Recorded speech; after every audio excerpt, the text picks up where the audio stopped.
ఈ మధ్య ఏ వార్తలు వచ్చినా సరే ఏది నిజమో ఏది అబద్ధమో నమ్మలేని పరిస్థితుల్లో కొంచెం వేచి చూడాల్సిన పరిస్థితుల వల్ల నేను సచివాలయం తాకట్టు పెట్టాను అన్నమాట నిజమై ఉండొచ్చా, లేదంటే ఏదన్నా క్రియేషనా, లేదంటే దీన్ని మళ్ళీ ఏదో విధంగా వైసీపీ వచ్చి కవర్ డ్రామా ఆడిద్దా అని చెప్పేసి వెయిట్ చేస్తున్న తరుణంలో ఈరోజు కొడాలి నాని గారు బయటకు వచ్చి ప్రెస్ మీట్ పెట్టి తాకట్టు పెట్టిన మాట వాస్తవమే అని సర్టిఫై చేశారు. దీనికి సంబంధించి ప్రభుత్వానికి అలాగే కొడాలి నాని గారికి కూడా సూటిగా ఒక ప్రశ్న. ఇప్పుడు చూస్తే సచివాలయం తాకట్టు పెట్టారు, గతంలో విశాఖపట్నం కలెక్టరేట్ తాకట్టు పెట్టారు, అంతకుముందు పోర్టులకు సంబంధించిన కాంట్రాక్టులు ప్రైవేట్ వాళ్ళకి అప్పచెప్పేసి ప్రభుత్వం దాన్ని తప్పేసుకుంది. దానికి ముందు ఏపీ బ్యావరేజ్ కార్పొరేషన్ మద్యం బాండ్లు తాకట్టు పెట్టి 25 ఏళ్ల పాటు ఏ ప్రభుత్వం వచ్చినా సరే దాన్ని సంపూర్ణంగా నిర్మూలించడానికి నిషేధించడానికి వీలు లేకుండా ఒక పరిస్థితిని ఈ రాష్ట్రంలో క్రియేట్ చేశాడు జగన్మోహన్ రెడ్డి. ప్రభుత్వ ఉద్యోగుల పిఎఫ్ ఖాతాల్లో ఉన్న డబ్బుని అలాగే ఇన్సూరెన్స్ ఖాతాల్లో బీమా ఖాతాల్లో ఉన్న డబ్బునంతా వాడేసుకున్నాడు జగన్మోహన్ రెడ్డి. కార్పొరేషన్ నిధుల పేరుతో ఉన్నటువంటి దళిత బీసీ మైనారిటీ వర్గాల కోసం వాళ్ళ అప్పర్ లిఫ్టింగ్ కోసం ఉన్నటువంటి నిధులను వాడేసుకున్నాడు జగన్మోహన్ రెడ్డి.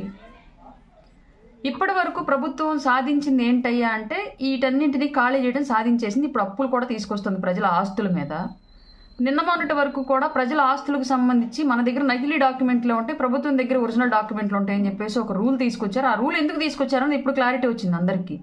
రేపొద్దున మళ్ళీ ఇదే ప్రభుత్వం కనుక వస్తే మన ఇల్లు మనకు తెలియకుండానే తాకట్టు పెడతాడు, మన పొలం మనకు తెలియకుండానే తాకట్టు పెడతాడు, మనకు సంబంధించిన ఏ ఆస్తున్నా మనకు తెలియకుండానే తాకట్టు పెట్టి దాని మీద అప్పు తీసుకొస్తాడు.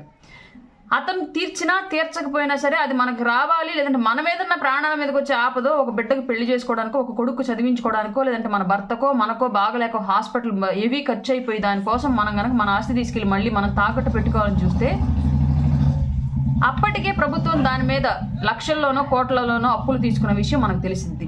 అప్పుడు మనం చేయగలిగేది ఏమీ ఉండదు. ఎందుకంటే 50 ఏళ్ళకు ఒక రౌడీ, బానిసలైనటువంటి పోలీసు వ్యవస్థ మన చుట్టూ మనల్ని హింసించడానికి తిరుగుతూ ఉంటారు. కాబట్టి అవి కూడా సాగలేదనుకోండి, వాలంటీర్లు చేతుల్లోనే ఉన్నారు కాబట్టి ఇళ్ళు అమ్మేశాడు, ప్రజల ఆస్తులు అమ్మేసాడు, మిగిలింది ఏంటి మనోళ్ళు.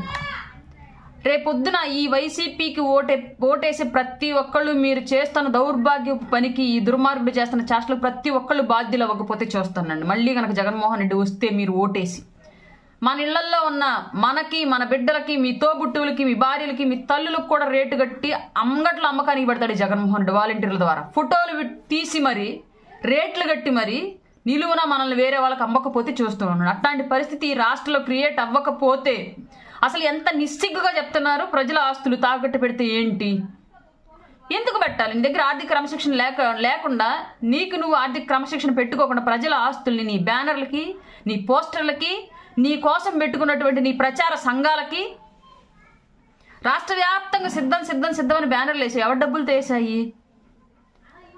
ఎక్కడ పట్టినా నువ్వే మా నమ్మకం అని చెప్పి స్టిక్కర్లు వేసాయి. ఎవరి డబ్బులతో వేసావి? ఏ సంచుల మీద పెట్టినా, ఏ స్టిక్కర్ల మీద పెట్టినా నీ ఫోటోలు, నీ పేర్లు ఎవరి డబ్బులతో వేసావి? నీకు రుషికొండలో అంత పెద్ద ప్యాలెస్ అవసరమా?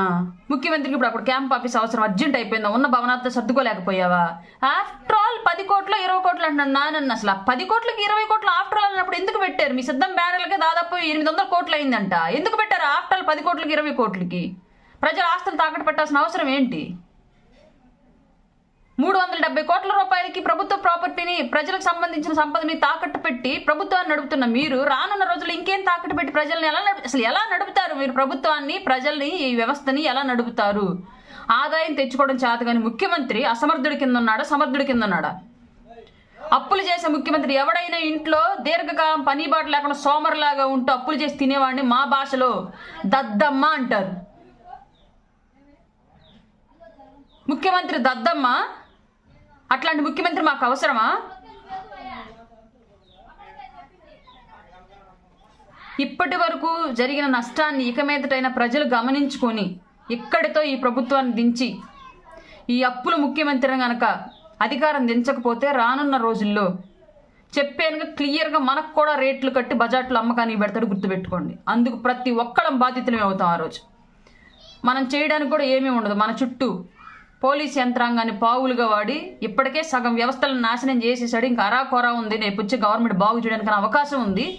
మళ్ళీ జగన్మోహన్ రెడ్డి కనుక ఓటేస్తే నీ ఆస్తులు ఉండవు, నీ ఇళ్ళు ఉండదు, నీ ఒంటి మీద బంగారం ఉండదు, నీ ఇంట్లో బిడ్డలు, నీ శరీరానికి కూడా రేటు కట్టేసి నీ ఒంట్లో అవయవాలను కూడా అమ్ముకునే పరిస్థితి రాకపోతే చూస్తూ ఉండండి. సిగ్గు లేకుండా మళ్ళీ ప్రజల ఆస్తులు తాకట్టు పెడితే తప్పేంటి అంటే మీ కొంపల్లో ఆస్తులు పెట్టచ్చుగా, మద్యం మీద డిజిటల్ పేమెంట్లు పెట్టకుండా 1000 కోట్లు 100 కోట్లు దోచుకొని తిన్నారుగా, ఇవి పెట్టచ్చుగా. ఆఫ్టర్ ఆల్ 20 కోట్లేగా, ఆఫ్టర్ ఆల్ 370 కోట్లేగా మీ లెక్కలో. ఇసుక మీద మీ ఇష్టారీతిగా తిన్నారుగా, ఆ డబ్బులు పెట్టచ్చుగా ప్రజా ఖజానాకి. ఇప్పుడు తీసి బయటికి అవి ఓట్లు కొనడానికి మాత్రమే బయటికి తెస్తారు 100 కోట్లు. ఎందుకంటే మళ్ళీ అధికారం రావాలి కాబట్టి, మళ్ళీ మా నెత్తినెక్కి తాండవించాలి కాబట్టి. ప్రజల సమస్యల కోసం, ప్రభుత్వాన్ని నడపడం కోసం మాత్రం మీ డబ్బులు తీయరు బయటికి. మీకు ప్యాలెస్లు కావాలి, ప్రజల ఇంటి కప్పు మీదకి మీ దగ్గర డబ్బులు ఉండవు. దుర్మార్గులారా.